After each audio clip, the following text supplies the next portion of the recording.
What's the word, y'all? It's your boy Chairman Allen the official, and we are here at my brother Transcend studio. We're gonna be breaking down Real Opps today on the album. I'm really excited. Thank y'all for coming and chilling with me, man. Who gonna slide for Nat? Who gonna slide for Fred? Who gonna slide for King?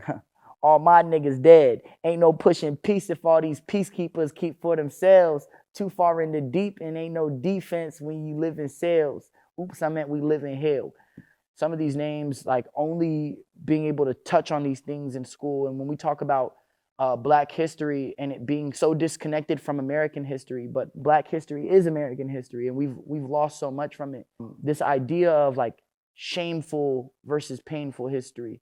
Us as a culture, as a people, we've taken on so much of this shameful history, and I believe that's like the tactic of the schools, the education system, is only teach them the shameful stuff. One of my mentors, one of our brothers, our community members, my comrade, he says, here in our community, we don't have a violence problem, we have a value problem. If our people don't value themselves, what makes them value anyone that looks like them? When we think about how history has taught us to value ourselves, if there's no vision, the people perish. If we only have vision of us as an oppressed people, where would we ever see ourselves as kings, queens, and royalty? Brought us to this bitch and stripped the coach off our living cells. How you place your faith in places made off what our people built, made off lands our people tilled, filled off lies your people told, cloaked in blood your people spilt. Is today, from the healthcare system to the prison industrial complex to the housing industrial complex to like all these things. There's 7 tiers to like humanity, necessities, right? Food security, housing security, education, the list goes on. There's 7 of them.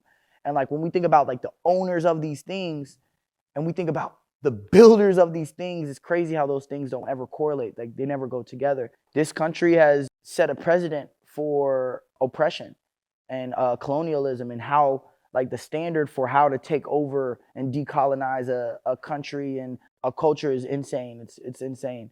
But this is a part of our history. It's a part of our knowing. And I always tell my people, when we don't know the battlefield we're on, it's the easiest to manipulate us. So understanding the battlefield goes all the way down to acknowledging our history, the painful shit that goes into it, the shameful shit that goes into it, all of it. Who gonna ride for Malcolm? Who gonna ride for Che? Who gonna ride for Huey? All our heroes dead, pockets full of colonizers, crooked politicians' heads. Ain't no mountains built to represent all of the shit we did. This last line of the verse is one of my favorites because speaks about like Mount Rushmore and all these monuments that we have that are built behind. Ultimately, these are slave owners. These are people who still placed our people. Like these are the people of the country. These are the original people of the world. And to know that they were in such a space of hardship, such a space of like constant oppression is so wild. And the fact that we got these big, huge monuments that are built after these people. We got dollar bills, pieces of paper that highlight faces of people who did this work. Like, and again, this work being like very disgusting work, man. And on top of us not knowing our history, you feel me? We don't have monuments of all of our martyrs. Sure, we know about Brother Martin Luther King, but I want to see more about Minister Huey P. Newton. I want to see more about Che Guevara. I want to see more about Chairman Fred Hampton. Like the list goes on. The list goes on.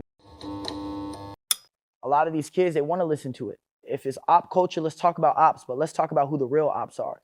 All the people that I named in this song, from Nat Turner to Malcolm X to Che Guevara to Huey P. Newton to Martin Luther King to Fred Hampton, to all these martyrs, people who have been taken from this earth, from doing the good work. Who's going to avenge them?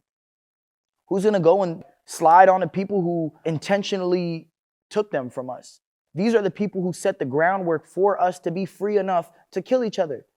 When I think of this idea of making ignorance attractive today, I believe that the media, mass media, has a really good idea of it. The system is super consistent, far more consistent than a lot of the systems that we have in our culture. And now it's time to start creating consistent systems for our youth to revolutionize their mind. But that's Real Opps, y'all.